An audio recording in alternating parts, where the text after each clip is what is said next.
ഷാഫി പറമ്പിലിൻ്റെ ഉൾപ്പെടെ നേതൃത്വത്തിൽ ഒരു പൊളിറ്റിക്കൽ ഇസ്ലാമിൻ്റെ ഒരു സമ്മർദ്ദ ഗ്രൂപ്പ് കോൺഗ്രസിനുള്ളിൽ വളർന്നു വന്നിട്ട് കാലങ്ങളായി. പാലക്കാടത്തെ പഞ്ചായത്തുകൾ നടത്തുന്ന തെരഞ്ഞെടുപ്പ് പ്രവർത്തനവും മുനിസിപ്പാലിറ്റിയിലെ ചില പോക്കറ്റുകൾ നടന്ന പ്രവർത്തനവും നയിച്ചിരുന്നത് PDPയുടെയും NDFന്റെയും പോപ്പുലർ ഫ്രണ്ടിന്റെയും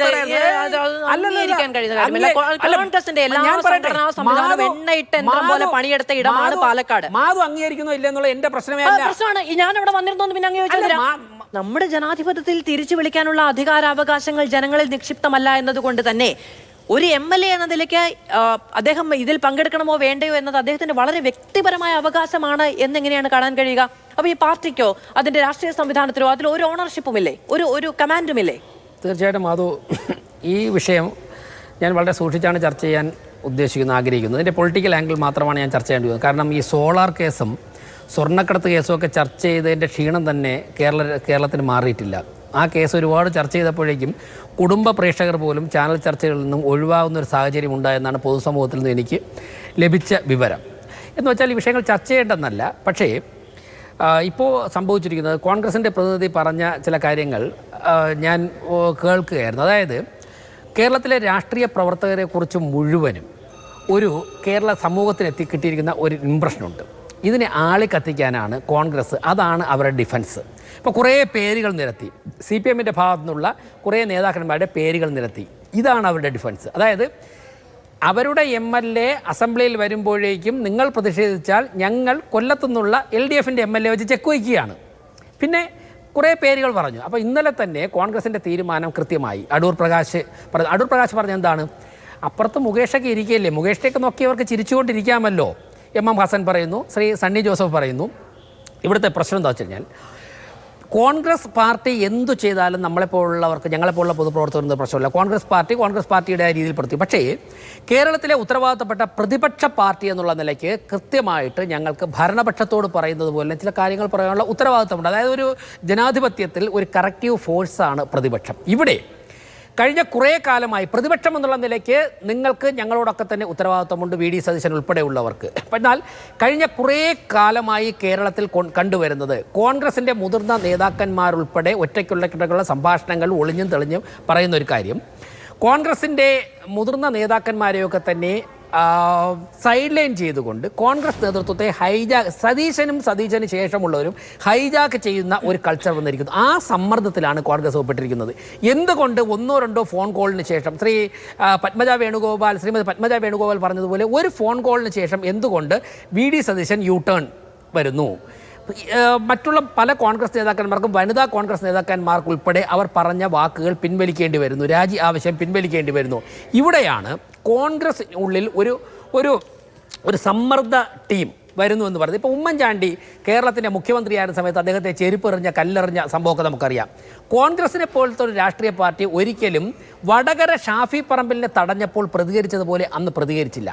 ഉമാ തോമസ് ഉൾപ്പെടെയുള്ള കോൺഗ്രസിൻ്റെ ഷാനിമോൾ ഉസ്മാൻ ഉൾപ്പെടെ ബിന്ദു കൃഷ്ണ ഉൾപ്പെടെയുള്ള കോൺഗ്രസിൻ്റെ നേതാക്കന്മാർ പ്രതികരിച്ചപ്പോൾ മണിക്കൂറുകൾ കഴിഞ്ഞപ്പോഴേക്കും PT തോമസിൻ്റെ ഭാര്യ കൂടിയായിട്ടുള്ള ഉമാ തോമസിനെതിരെ ശക്തമായിട്ടുള്ള ഭാഷയിൽ കോൺഗ്രസിൻ്റെ സൈബർ സംഘങ്ങൾ വിമർശനം ഉന്നയിക്കുന്നു. ഇതേ പ്രവർത്തനമാണ് പാലക്കാട് ഉപതെരഞ്ഞെടുപ്പ് നടത്തിയപ്പോഴേക്കും രാഹുൽ മാങ്കൂട്ടത്തിനെ വിജയിപ്പിക്കുവാൻ വേണ്ടി അവിടെ കണ്ടത്. അതായത് കോൺഗ്രസിന് ഉള്ളിൽ, ഞാൻ അടിവരയിട്ട് പറയുന്നു, കോൺഗ്രസിനുള്ളിൽ ഷാഫി പറമ്പിലിൻ്റെ ഉൾപ്പെടെ നേതൃത്വത്തിൽ ഒരു പൊളിറ്റിക്കൽ ഇസ്ലാമിൻ്റെ ഒരു സമ്മർദ്ദ ഗ്രൂപ്പ് കോൺഗ്രസിനുള്ളിൽ വളർന്നു വന്നിട്ട് കാലങ്ങളായി. VD സതീശനാണ് ആ പൊളിറ്റിക്കൽ VD സതീശന് മുതിർന്ന നേതാക്കന്മാരെ സൈഡ് ലൈൻ ചെയ്യുവാനും VD സതീശൻ്റെ സ്ഥാനം ഉറപ്പിക്കുവാനും വേണ്ടി ഇവരെ പാലൂട്ടി വളർത്തേണ്ട ഒരവസ്ഥ VD സതീശന് വന്നിരിക്കുന്നു. ആ പൊളിറ്റിക്കൽ ഇസ്ലാമിൻ്റെ പിൻബലത്തോടെയുള്ള ഗ്രൂപ്പിൻ്റെ സമ്മർദ്ദ ഫലമായിട്ടാണ് ഇത്തരത്തിലുള്ള ഒരു തീരുമാനം കോൺഗ്രസിന് എടുക്കേണ്ടി വന്നത്. എന്തുകൊണ്ട്? ശ്രീ VV രാജേഷ്, ഇപ്പോൾ ഇതൊരു ക്രൈമുമായി ബന്ധപ്പെട്ടിട്ടോ അല്ലെങ്കിൽ ഇതൊരാളുടെ വ്യക്തിപരമായ കാര്യം ഒരു രാഷ്ട്രീയ പാർട്ടിയെ ഗുരുതരമായി ബാധിച്ചപ്പോഴൊക്കെയുള്ള ഒരു വിഷയമാണ്. ഇതിലേക്ക് എന്തിനാണ് ഈ പറയുന്ന പൊളിറ്റിക്കൽ ഇസ്ലാം, വർഗീയത, ഇങ്ങനെയുള്ള കാര്യങ്ങളൊക്കെ? അപ്പൊ നിങ്ങൾക്ക് അതിൽ കൃത്യമായ രാഷ്ട്രീയ താല്പര്യമാണ്? ഞാനതിലേക്ക് വരാം. അതായത് ഷാഫി പറമ്പലിനെ വടകരയിൽ തടഞ്ഞപ്പോൾ അദ്ദേഹത്തിൻ്റെ രീതി പ്രതികരിക്കാം. തടഞ്ഞപ്പോഴേക്കും ഉണ്ടായ പ്രതികരണം സ്വാഭാവികമായ, നമ്മളെല്ലാവരും നെല്ലരി ആഹാരം കഴിക്കുന്നവരല്ലേ, സ്വാഭാവികമായ കോൺഗ്രസിൻ്റെ പ്രതികരണമായിരുന്നില്ല. ഞാൻ സിമ്പിളായിട്ട് വേറൊന്നും ചോദിക്കട്ടെ. കരുണാകരൻ്റെ പത്നിയെ അധിക്ഷേപിച്ചുകൊണ്ട് പത്മജയുടെ പിതൃത്വത്തെ ചോദ്യം ചെയ്തപ്പോഴേക്കും ഒന്ന് ഞരങ്ങാൻ പോലും കേരളത്തിലെ കോൺഗ്രസിൻ്റെ മുതിർന്ന നേതാക്കന്മാർ ആരും തയ്യാറായില്ല. ഇപ്പോഴത്തെ ഏറ്റവും പുതിയ തലമുറയുള്ള ചെറുപ്പക്കാരൊഴികെ മറ്റ് ആരെടുത്താലും കെ കരുണാകരൻ്റെ വീട്ടിൽ നിന്നും ഒരു നേരത്തെ ഭക്ഷണം കഴിക്കാത്ത കോൺഗ്രസ് നേതാക്കന്മാർ കേരളത്തിൽ ഉണ്ടാകുമായിരുന്നില്ല. വെളുപ്പിന് 5 മണിക്ക് കെ കരുണാകരൻ ഉറങ്ങിക്കിടക്കുമ്പോഴേക്കും അദ്ദേഹത്തിൻ്റെ മുഖത്ത് നോക്കി, അദ്ദേഹം ഉറക്കം എഴുന്നേറ്റില്ലെങ്കിൽ വേണ്ട, മുഖത്ത് നോക്കി സീറ്റ് ചോദിച്ചാൽ കിട്ടുമെന്ന് ജോത്സ്യൻ പറഞ്ഞു എന്ന് വെച്ചിട്ട് ഉറങ്ങിക്കിടന്ന കരുണാകരൻ്റെ മുഖത്ത് നിന്നും ബെഡ്ഷീറ്റ് മാറ്റിയിട്ട് അദ്ദേഹത്തിൻ്റെ മുഖം നോക്കി സീറ്റ് ചോദിച്ച് എംപിയും MLA യുമായ കോൺഗ്രസ് നേതാക്കന്മാരുൾപ്പെടെ കോൺഗ്രസ് പാർട്ടിയിലുണ്ട്. പക്ഷേ പത്മജയുടെ പിതൃത്വത്തെ ചോദ്യം ചെയ്യുമ്പോഴേക്കും ഒന്ന് ഞരങ്ങുവാൻ പോലുമുള്ള, ഒന്ന് പ്രതിഷേധിക്കുവാൻ പോലുമുള്ള ഒരു ശേഷി കോൺഗ്രസിൻ്റെ നേതാക്കന്മാർക്ക് ഉണ്ടാകാത്തത് കോൺഗ്രസിനുള്ളിൽ അങ്ങനെ ഞരങ്ങുകയോ മൂളുകയോ ചെയ്താൽ ഈ സമ്മർദ്ദ ഗ്രൂപ്പിന്റെ അവരുടെ തന്ത്രങ്ങൾ പെട്ടുപോകും. അതുമായി ബന്ധപ്പെട്ട് ഏറ്റവും ആധികാരികമായി വിമർശനം ഉന്നയിക്കേണ്ട ഒരാൾ കെ മുരളീധരനായിരുന്നു. ഞാൻ കോൺഗ്രസിന്റെ നേതാക്കന്മാർ ആരുമെന്ന് തന്നെയാണ് പറഞ്ഞത്. ശരി, അല്ല നമ്മളെ വിഷയത്തിൽ നിന്ന് ഒരുപാട് വഴുതി പോകുന്നുണ്ട്. ഇതിനകത്ത് അതിപ്പോ ഷാഫി പറമ്പിൽ MPയെ വഴിയിൽ തടയുക എന്ന് പറയുമ്പോൾ ആ സമയത്ത് വലിയ പ്രതികരണമൊന്നും ഉണ്ടായില്ല. അതിനുശേഷം രാത്രി ഉണ്ടായ നൈറ്റ് മാർച്ച് നേരത്തെ കൂട്ടി പറഞ്ഞിട്ടുള്ള കാര്യമാണ്. ഷാഫി പറമ്പിൽ താങ്കൾ പാലക്കാട് വന്നിരുന്നല്ലോ ഉപതെരഞ്ഞെടുപ്പ്, നമ്മളൊക്കെ അവിടെ ഉണ്ടായിരുന്നല്ലോ. പാലക്കാട് ഞാൻ മുമ്പ് യാത്ര ചെയ്തു, ഞാൻ ഒരുപാട് പാലക്കാട് യാത്ര ചെയ്തിട്ടുണ്ട്.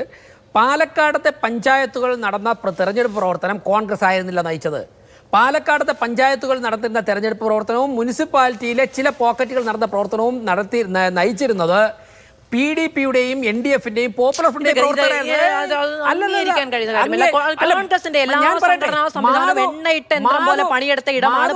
മാധു അംഗീകരിക്കുന്നോ ഇല്ലെന്നുള്ള എന്റെ പ്രശ്നമേ അല്ല. മാധു അംഗീകരിക്കാതിരിക്കണോ? താങ്കൾ അംഗീകരിച്ചാലും ഇല്ലെങ്കിൽ എനിക്ക് പറയാനുള്ള പറയണ്ടേ? ഞാൻ വന്നോന്ന് ചോദിച്ചാൽ എന്തിനാ ഞാൻ താങ്കളുടെ അഭിപ്രായം താങ്കൾ പറഞ്ഞോളൂ. അതായത് കോൺഗ്രസിനുള്ളിൽ എന്തുകൊണ്ടാണ് ഈ രമേശ് ചെന്നിത്തല രാഹുൽ മാങ്കൂട്ടൻ രാജിവെക്കണമെന്ന് പറഞ്ഞു?